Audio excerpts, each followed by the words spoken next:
You asked me the same question as well. It's no.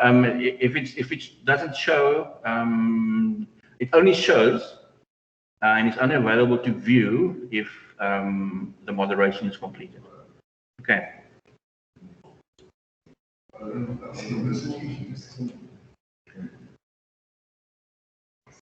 Morning, Candace. Morning, everybody that has joined now. Everybody awake? Got strong cups of coffee going? Okay. Good. Let's tackle this one. Where you want to start today? Anybody, any questions? Remember I said, you know what? It helps when you're doing revision, like we're doing at the moment. It helps if you go through the chapters in advance, and then maybe just highlight some challenges that you have. It prevents me. Secondly, we can focus on things that really are troubling you. And then there are obviously aspects that we want to obviously look at again because they are important and you might not be battling with it, but again, just because it is important, and that's what revision is about. By the way, I said to some of the students here in class before we started today, next week is your last week of classes. We will definitely be done with the revision. Just bear in mind that we do not have class next Wednesday, so we're missing out on one session. Next Wednesday, the 16th of June, is a public holiday, Youth Day. You should know it. You're all youths, or you're young adults.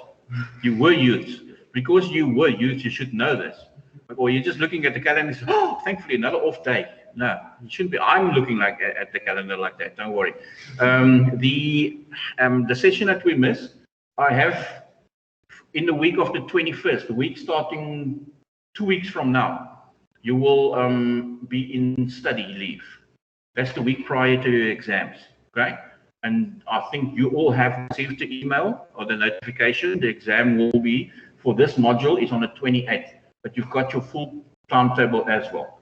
But business marketing, you're writing on the 28th of June, okay? If we do not have an opportunity to, if there are some issues, and also if students in their preparation for the exam are having problems, on Monday the 21st, that first day of your study week, remember you guys are on study leave. We are not. We are still available. But to prevent us from doing 5, 6, 7, 10 different individual team sessions during that week, every time you have a problem, we're going to have a session for questions on the 21st, but it doesn't mean that for the rest of the week that I'm not available on emails. If you go through a chapter and you have an issue with a certain topic, mail me. Say, listen, I've gone through this 3 times now and I'm still not 100% sure. Can you help me, sir? Can you maybe give me an example? Okay. So that will still happen during study week. Okay. It's entirely up to you. Everybody plans their study and the revision schedule differently. Some have already done it. If you like my youngest son, he does that every day. So by the time exam comes, he actually sits next to the pool. And I know that his brother and the other kids hate it. Because, I mean, why are you studying? You're writing tomorrow. Oh, I've studied already. So he does his small little chunks. And then my eldest son he's that last minute. Writing exam this morning. Practical exam, 4-hour paper. He was just very relaxed over the weekend. He said to me this morning, wake me up at 5. Okay, so he's that last minute. And we all have different ways in which we prepare. And as I suggested to you when we as we progress that exam period, don't get anxious. Don't change your game plan. Okay, it's like winning. It's like going through a league, a football league or a sports league, regardless what sport, and then all of a sudden you get to the final and now you want to change your game plan. That's not a good idea because you're not used to that new plan. Okay, so stick to your plan. That's the most important advice I can give you. What worked for you is what you have to continue to do. Okay, I am available during study week if you want to approach me individually via email or then in that one question session that you're going to have. Right, what's the STP process? Yes, thank you very much. Okay, anybody else? Anybody online, what's the STP? Talk to me. I know some of you are very shy. What's the STP process? It's right in front of you on the screen. Anybody online? I've already have an answer in class. Nice to have a little competition. Guys in class are much more awake this morning. Maybe it's because they have woken up and actually got dressed after they showered, and you guys are still lying in bed under your duvets.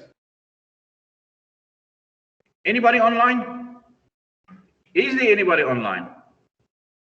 Oh, it's a slow Monday morning. Woo, finally. Dylan, you've gone to the gym. I mean, you should be sharp. Segmentation, targeting, and positioning. Thank you very much. And it is very wise for us at this point. It is very wise for us to, at this point, look at what each of those means separately. What do they mean separately? What is positioning? What is targeting? What is segmentation? What we want to achieve in this chapter is we would like, hopefully, to make you understand the difference of those three concepts. We're not necessarily going to spend excessive lot of time on the actual process itself. Remember those 6 steps that they go through? It's one of those processes that probably is not going to revisit itself sometime in a test or an exam. But it is important that we understand the different concepts, and we're going to be looking at different bases of segmentation, and not to be confused with the different levels of segmentation. And then there's certain strategies that we'll follow to ensure that we get the best coverage in the market. Right. And then finally, how do we position ourselves? Where do we position ourselves? Now, let's start off with some feedback from the class. What is segmentation? Don't try and memorize and repeat. It's not a copy and paste in your mind and then link it with your mouth. Reply to me. If I say, please tell me what is segmentation? What would you say? In your own easy, don't use any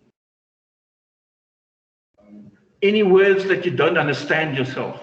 Okay, just because it's in the textbook. Yes. I think they're like dividing a larger group into smaller.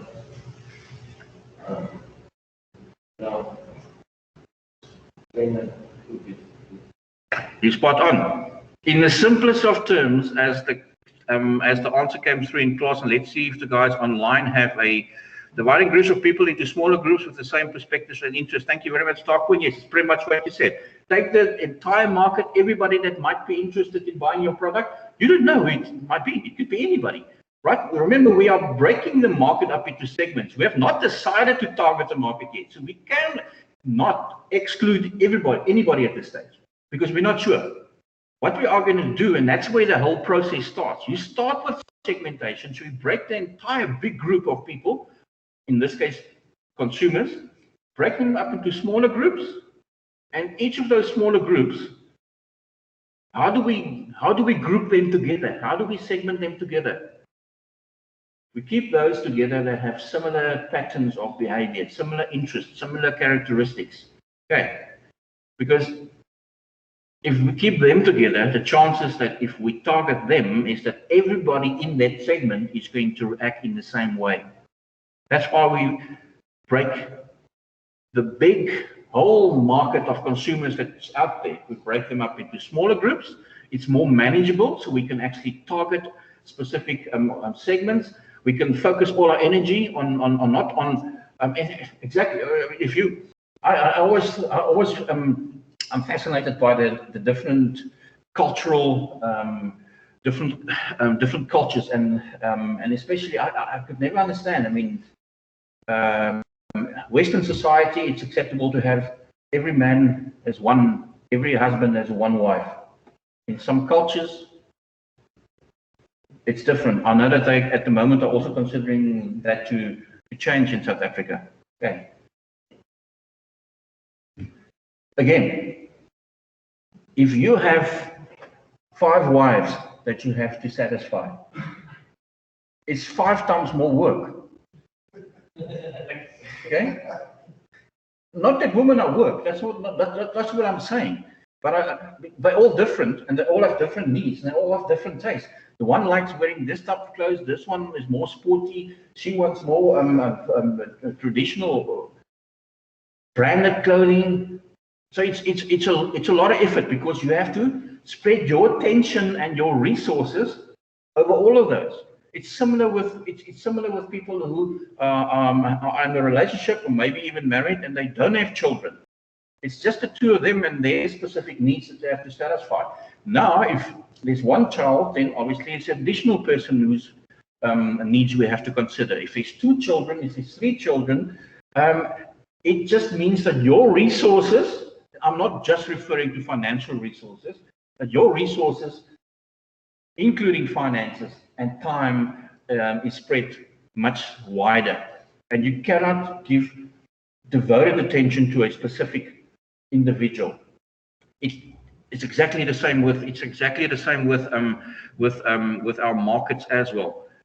If you have one segment that you focus on, you can put all your effort in there.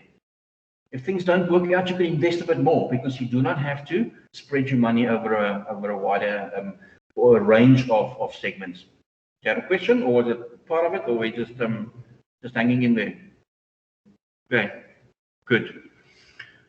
Right, it's a good start. So where does that leave us? Segmentation is important, and segmentation is where the whole process starts.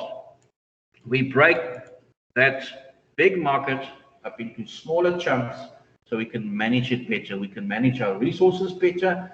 We can offer greater services. We can pay attention to the customers who complain. We can ensure that we are proactive and we are offering such a good service that they don't complain. And that's the next part of the STP process. That's where you have now decided, we have the capacity to deliver this amount of, or these amount of products. So we're going to focus our efforts on a particular market. So you've set certain criteria for yourself. And say, right, this is what research and has shown us are the type of customer who might be interested in our products. So there's your criteria. And now you check all the different segments that's available in the market, and you match the one that you are in the best position to service. Okay? That's how you're now targeting something specifically. You're targeting a specific market because the chances that those people, that you'll be able to satisfy the needs of those of that particular segment is very high. What's the main objective of marketers? What's the main objective of a marketer?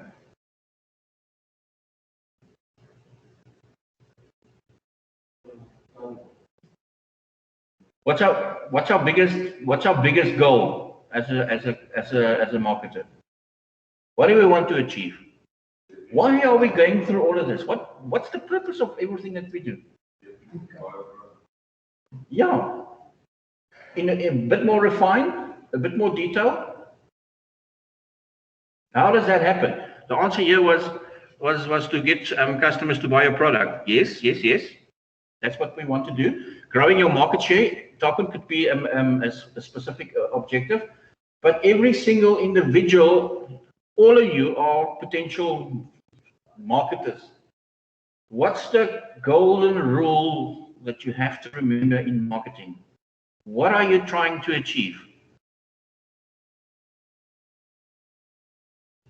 Because everything that happens, your answer is not incorrect. Everything that happens, including what he said, that is to market share, that Tarpon says, increase your sales, make a sale, whatever. Those are all the result of one important thing. Isn't it to get new customers and keep them as well as growth? Yep. How do you do that?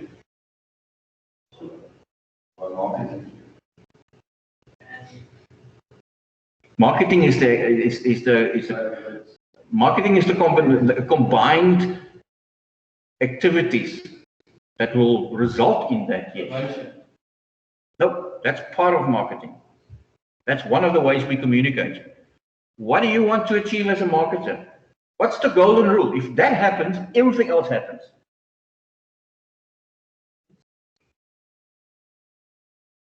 Seriously, guys. No, it's not. It's straightforward. Have I not? I'm going to give you an answer now. Have I not said this on 1, 2, 15, maybe even 100 occasions in the last 10 weeks? You'll kick yourself. Satisfy the need of the customer. If you satisfy the need of the customer, what will happen? What's the first thing that happens before they become loyal? They buy the product, yes. Okay, so if I'm not going to buy something that's of no meaning to me. I'll buy just this. I don't even have a place to put it. So why would I buy it? Okay, so it's not satisfying a need. And I don't have a need for a desk. Right? Let's put the real. Julle is al weer honger, ek is maar sien julle oë. You're constantly grazing, julle is altyd honger. Right. So we're hungry. You're hungry. Ooh, what do we do?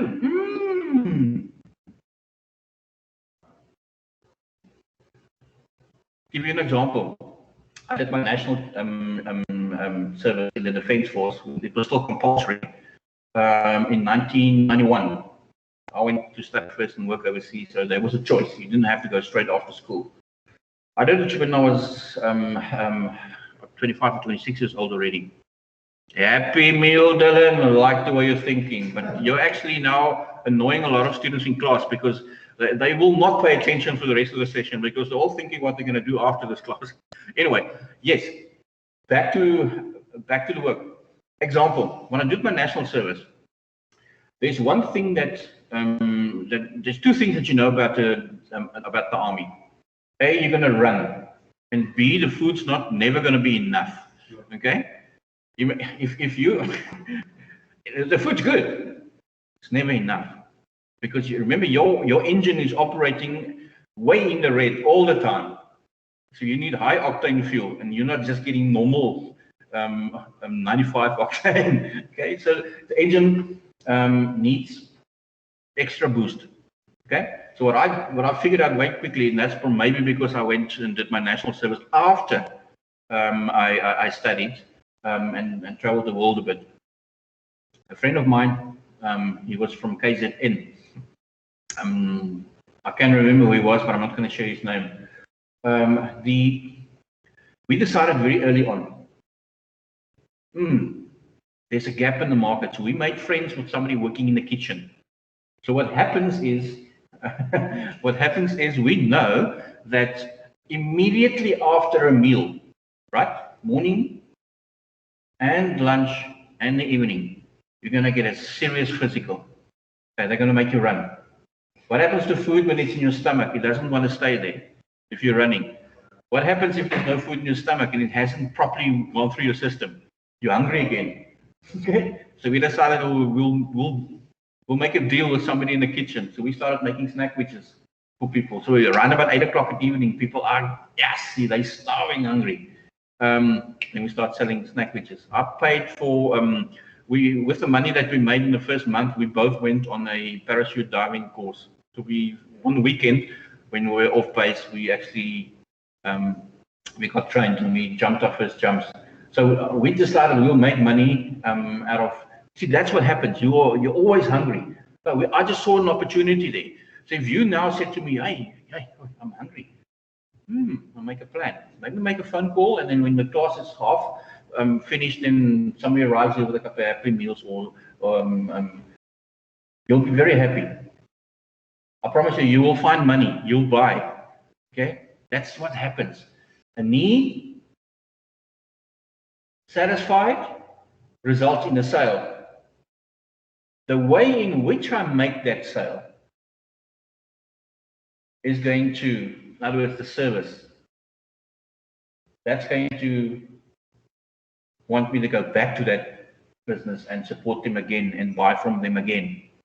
If I keep doing that, I will eventually become loyal.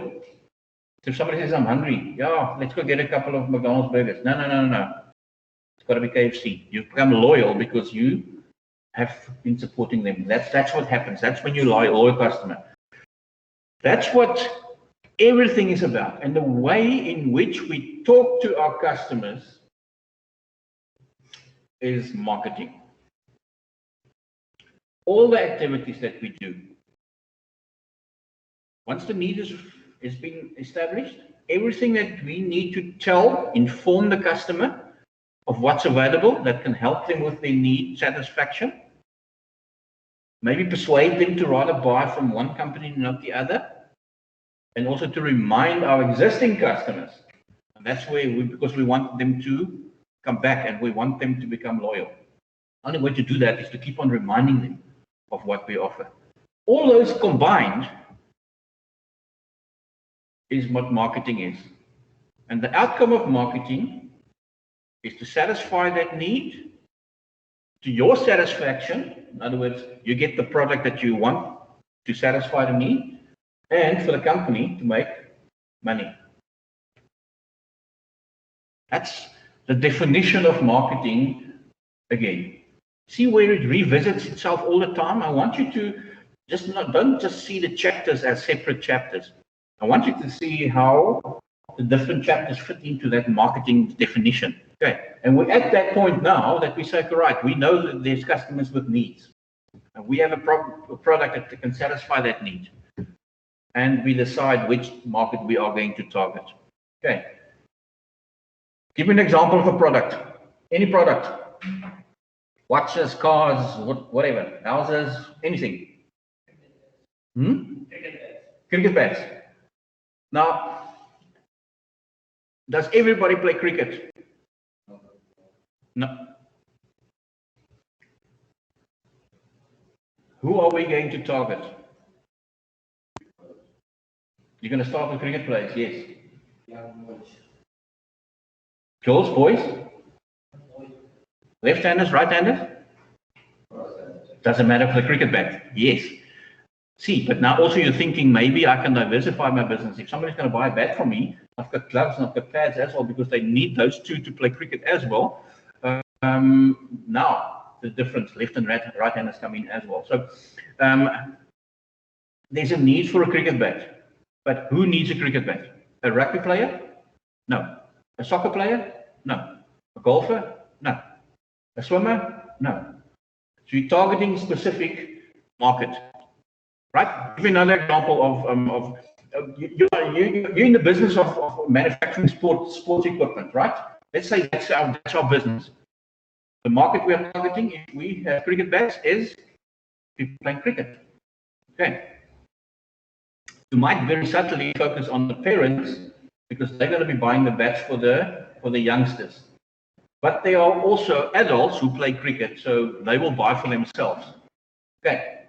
So that's a market within the market of people who are in the market to buy cricket bats. Right. Now we see, geez, cricket is a summer sport or a winter sport? It depends on what continent you're. Yeah, but you're not going to play cricket now in South Africa. It's going to be too wet. Okay? It's a summer sport, but then obviously the Northern Hemisphere and the Southern Hemisphere have summers at different times. So it's a 12 months of the year thing, right? But if your business is in South Africa and you're selling cricket bats, what are you going to do in winter? Who's going to buy a cricket bat now? Now it's going to be hockey sticks, and it's going to be rugby balls and footballs and all these winter sports, right? So you're clever and you say, all right, let me target a different market. Maybe sell them online to people elsewhere. But also maybe add a new product. Are we targeting a different market? It's pretty much the same market. It's still people who are interested in sport, but we're just adding a different product. So we are diversifying within the market. Okay, so it's a different target, but it's still similar people. It might be new clients. It might. The clever thing is to start with the customers that you have already. People are in. The segments have been set already. Okay, we are targeting the specific one who wants our products. But now we're saying maybe we can add another product, because that boy playing cricket in summer might be playing football or rugby in winter. So we start with the customer we have and said, listen, I know you bought a cricket bat from us, but we've got rugby balls and hockey sticks and because I don't know what winter sport they play. So you start with the customers that you have already. If you add more, so it's just, that's not targeting a different market. It's just targeting the same market with a different product. Okay, so you're diversifying in the market. You're not specializing just in cricket bats. And maybe as a result of that, a different market opens up, which you can then target. You're realizing that, oh my goodness, coaches maybe sport tours, for instance. There's all things that you can add, but you're targeting different markets. So the example of our business being in the sport equipment manufacturing business, we've targeted a particular segment. That's targeting, focusing on one segment. And then we realize as the business grows, maybe we could add more. Or maybe that target market didn't work at all. Maybe, oh, geez, we're not selling enough cricket bats to make a living. Maybe we need to target a different market. Okay. Right. Targeting, I think we all get hopefully, you know the difference between segmentation and targeting. And then positioning. Positioning has nothing to do with, you have certain positions in class where you sit. That's the physical area where you sit because that's what you prefer. Julle sit altyd daar, hy sit altyd daar. You guys always sit here. I know that. Okay. And if somebody sits in your seat, you're going to, oh, hello, eh? No, man, I sit here. Yeah. So again, that's your position that you physically hold. But positioning in marketing means that position that you sit in now in class. What is that position that the product that you have, that you're offering the customer? What position in the mind of the customer does that product have, compared to the competitors? If you're selling cricket bats, for instance, is there a specific brand? Okay, or are you selling more than one brand? Okay, because that's important. Because if you're making cricket bats, somebody else is making cricket bats. If I'm selling Kookaburra cricket bats, I'm not going to sell GM cricket bats as well, unless I'm a retail store, because then I stock everything. Because I've got an agreement with all those manufacturers. But if our manufacturing business manufactures Kookaburra cricket bats, then GM and all the other brands and Grey Nichols, they are all our competitors. Okay, so where is the image of our specific brand, the Kookaburra brand, where in the mind of the consumer is it positioned in relation to the other brands that's available? Okay. Anybody wants to give me a different example that I can embroider on to explain it to you, that you can relate to? That'll make it easier. You understand what I'm saying?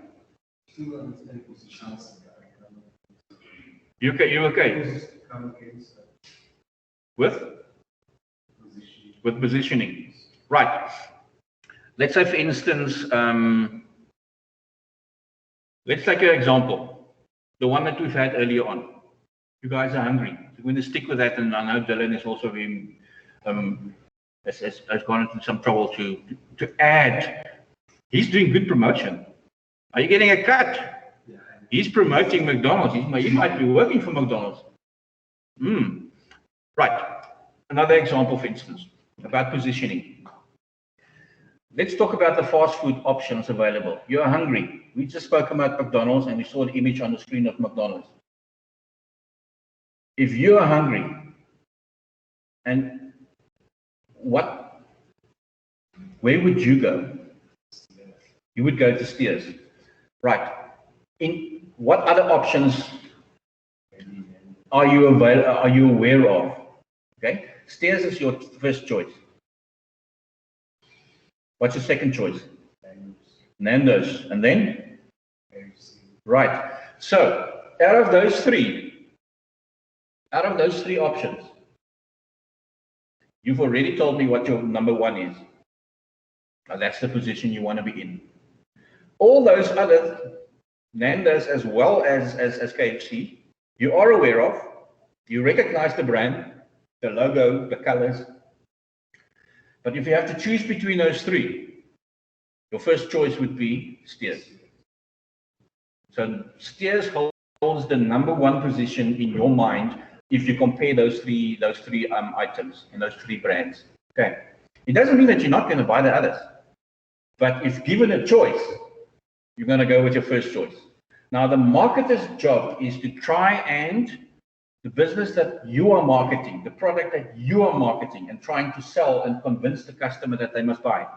You want that to be the #1 in the mind of the consumer. Okay, got that now. It's like choose like the first choice, like between choosing stuff, the first thing that you choose, then it's like related to position. Yes. But then also where it becomes complicated is now your first choice is not available. Maybe you in an area that there's no Steers. The chances that you'll go for #2 is very good. If again given the choice, but there is a Steers available, you'll choose Steers because that's still your first choice. Okay, so it doesn't mean that your second and third and fourth choice are never used, but it's not your first choice. You want to be, and that's positioning, you want to make sure that your product is the #1 in the mind of the customer. He's selling McDonald's, he's selling KFC, he's selling Burger King. This is a Steers customer. He's going to be looking for, he's going to support them, but he's going to support the Steers guy first. Okay, so that's the positioning part. #1 position is what you want in the mind of the consumer. That's how the customer sees and perceives the product to be. Very often based on your experience. You're not going to necessarily become #1 just by looking at commercials and no. The reason why Steers is #1 in your mind is because you've had all the others and every experience comes back to this one. So you compare it to Steers all the time if you're not having Steers. Okay. So it's just thinking, how do marketers to change the customer's mind, like to make it the first choice? What they do is, this is a valid question. The question is how, yes, we all know that we as marketers are trying to put our brand in the #1 position in the customer's mind. Now, how do we do that? One of the ways we do that is to keep on reminding them. Remember, marketing activities means inform customers. Now, the customers are informed, but they're also informed by the others. Now you're trying to persuade them. Through the persuasion, you're trying to highlight the benefits of your product above the others. Yes, I know that McDonald's is this and they may be a bit cheaper, but you know what? The quality of our food is better. So you are trying to persuade the customer. And then finally, you keep on reminding them. Commercials all the time, every time. If you watch television between 6 and 8 in the evenings, that's prime time for people watching television. So people watch their soapies. People watch all their soapies. That's soapy time. Okay, all their reality shows, MasterChef, Survivor, all these programs are stacked into that because that's a popular time slot. People are at home, families sit in front of the television while they're having supper, and that's where the commercials come in. And they keep on repeating itself. I watched again last night in a particular time slot between 6 and 7. There are only 5 commercials that were aired, but they were repeated every single time. That's how you become #1. So by the time that you get there, you might not even, and the thing about that is that you might not even have a need at that stage. And that is the important thing, to keep on telling people about what's available. Because when they want to make their decision, boom, oh yeah, it comes up. That's the image that pops up. That irritating ad. Okay, but it is irritating, but you remember it. And that's the only objective about the repeated commercials. Keep on reminding them. Keep on reminding them. That's like Steve Jobs, founder of Apple. Steve Jobs said, I'm not going to ask the customer what he wants. By the time I ask you what you want, and I actually have manufactured what you want, you might need something else. You might need something different. And then I don't have a need, then you're not going to buy this product. You said this is what you want, but at that point, yes. By the time I've done it, so and that's also, if we link this to chapter 1, that's where the production orientation came in. They said, you know what?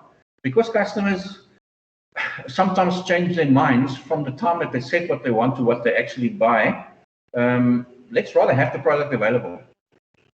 So by the time they, if you had steers here now, you'll be happy. If he knows that McDonald's is on its way and that's his first choice, he's prepared to wait for 5 minutes. He's not going to compromise because he's a loyal McDonald's supporter and take the steers because it's available now. But again, if he's been through the desert for 3 days and hasn't eaten something, he's going to take anything.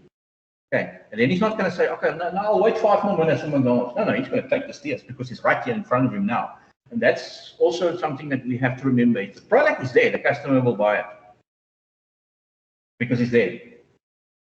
But if you're buying a house, you're buying a car, and they don't have the vehicle that you want in stock, for instance, you're prepared to wait. Why? Because you're going to be driving that thing for a number of years. You're going to be living in that house for a number of years. You want to make the right decision. Okay, if it's about consumable goods, non-durable goods, things that you're going to, like a toothpaste, for instance.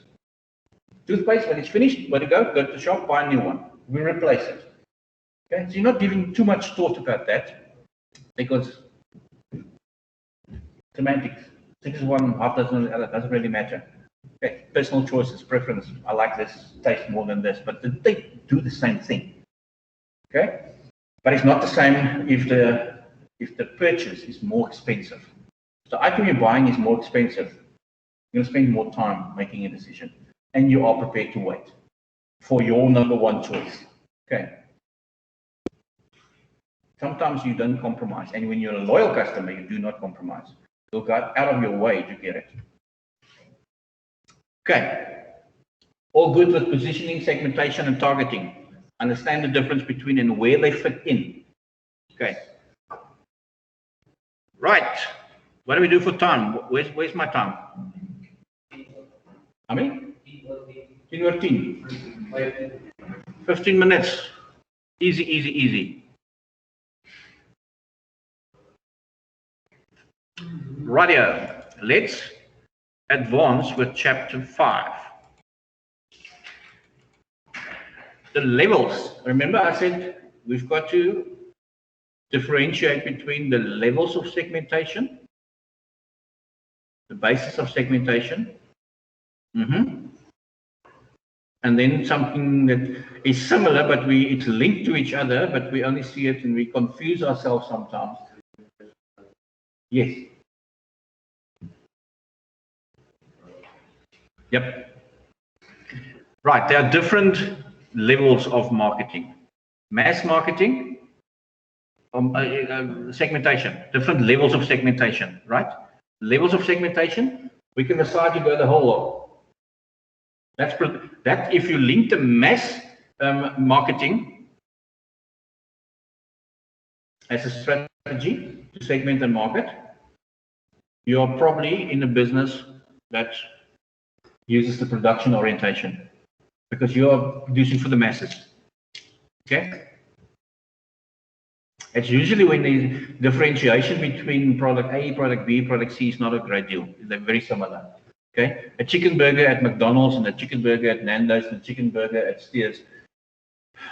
The one might be crumbed, the other might be flame grilled. It's still chicken. Okay, what's the between Nando's and Steers? Not a big difference between those two chicken burgers because they're both flame grilled. One has a bit more spice to it. That's the Nando's one. Okay, they're known for their spices and the hot sauces, yes. As opposed to McDonald's and Burger King, who also sell burgers, but that's more the crumb burger. Okay. So the one is not square shaped and the other one is triangular shaped. They have this, there's very little difference between them. That's mass marketing. Okay. Segment marketing, we're looking at specific, we're talking about the cricket bats.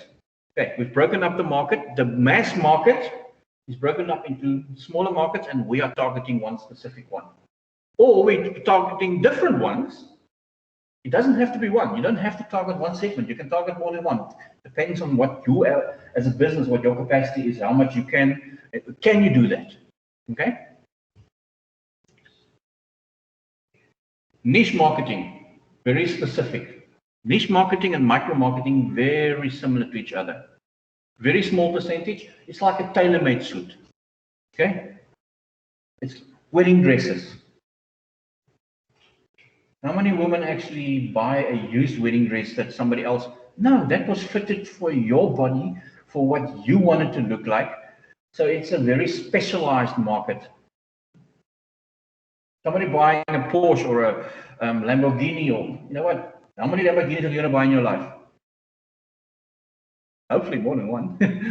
But more than likely, most probably not even one. Okay, but we want, if we get to the point where we can, we're probably going to just buy that one. That's a very small percentage of the market, and it's tailored for specific individuals. Okay.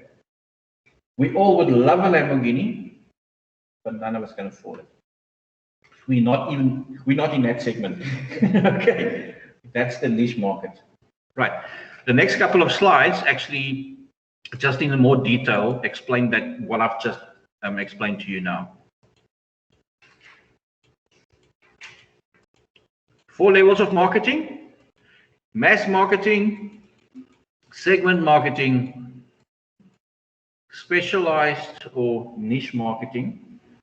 See, I've used the word specialized here as well, because when we do our strategies later on, we'll have our differentiated, our undifferentiated, and our specialized strategies. Okay. The specialized strategy is going to be focusing on our niche markets.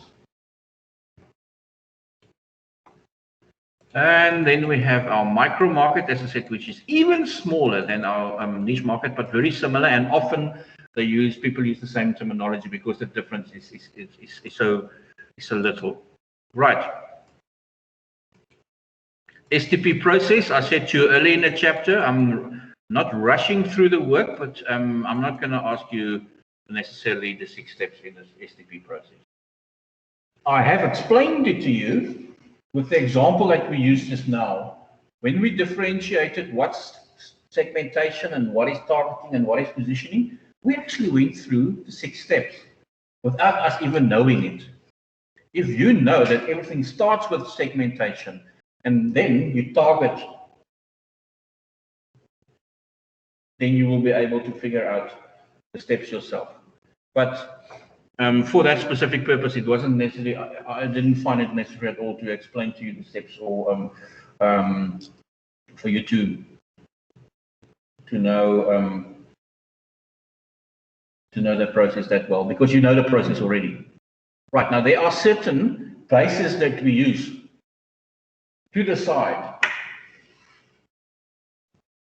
and that was so far the biggest consistent mistake that you've done in your assessments, your assignments, and your test.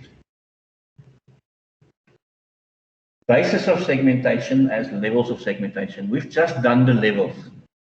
The basis is what are the criteria that you're going to use to break up the different segments. You can use geography, you can use demography, you can use graphic factors, or you can use the benefits that the person is going to get from the product, or you can actually also use the LSM, which is a standards living measurement that was actually as a model introduced to segment people according to their lifestyles, not where they and not what their income is, what their lifestyles are, and where they live. and how much access they have to certain important amenities like running water and electricity, because that is going to help us as marketers to reach them. If you don't have electricity, how can I communicate with you? Because you won't see it on television. I can't send you an email. You're going to be using phones because they don't need electricity. Yes, you need electricity to charge the battery.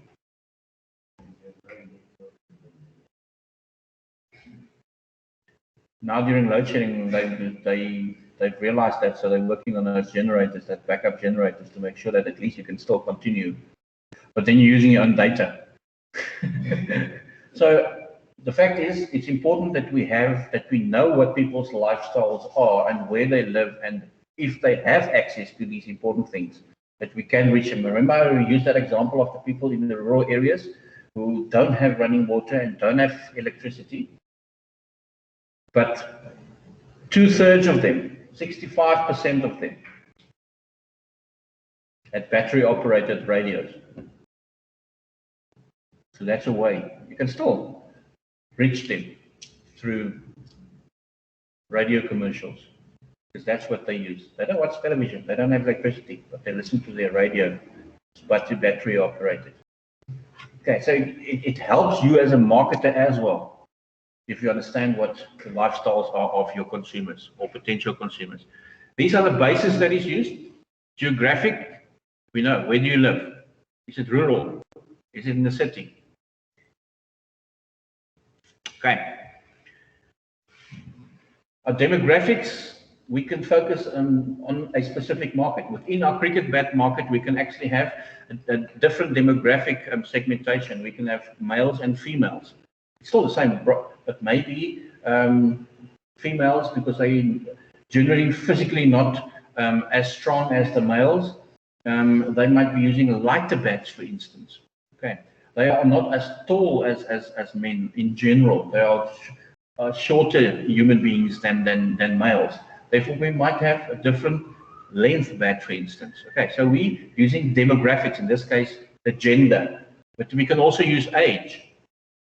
Okay, you can see that within a particular market segment, there could be subsections as well.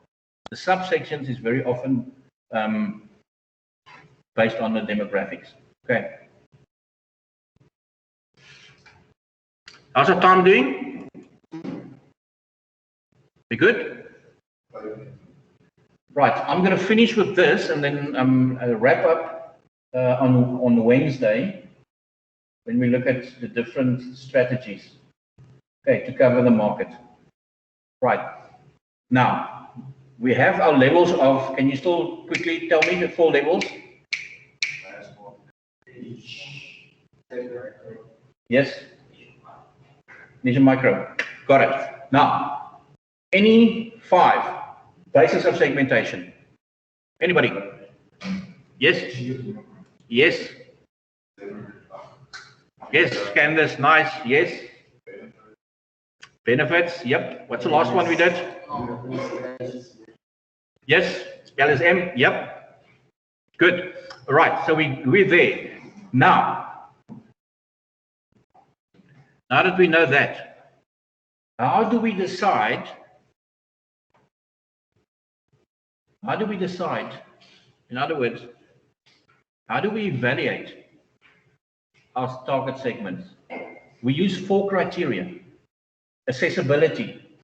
In other words, will I be able to reach that market? Huh? In other words, if they don't have electricity, I can't use this medium, so I won't be able to reach them. Or if I want them, if they definitely fit the profile of my potential customers, I need to have a different way of reaching them. Okay. Defendability. In other words, is our product so much different than the other products that we actually are prepared to say, let's put extra effort in and defend our position that we have. Tangibility. Is our market big enough? Remember, I always said, find a gap in the market, but there must be a market in the gap too. Is our market big enough that justifies us to target them? Because if the market's not big enough, not enough people will buy it, and we won't make a profit. And that's one of the things that we want to achieve. I want to satisfy the customer's need, but I also want to make a profit. Otherwise, what am I doing? And distinctiveness. Is the target segment different enough for a clear product differential? Watches. 50 years ago, watches were exactly the same. It was either silver or it was gold. And it had a white face, and it was none of them were digital. And then Swatch came in and said, hey, let's design something funky, different colors, different shapes. And Swatch watches are like that. Okay, so people can now say, oh no, I want to buy 5 watches because this goes with this outfit and that goes with that outfit and this looks better at this function. So they have created a differentiation that is big enough for people to say, I know that is a Swatch watch. There's a distinctive difference. Okay. Right. Any questions? You're all still awake. Barely, but. Anybody online, any questions? I'm going to watch the chat room quickly. Yes, sir. Question.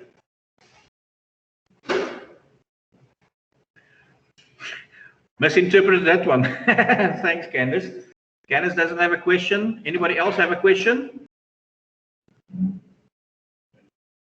Well, good. Targon just want to go for a surf. I mean, if he's not gone already. No questions? What are you going to do the rest of the day to make your day better? Ah, I said to you, he's already at the beach. Of course, Targon. What a legend. Thanks, everybody. Let's keep the spirit up. It's Monday. We should have energy. Okay, let's just pace ourselves, but keep the tempo for the week.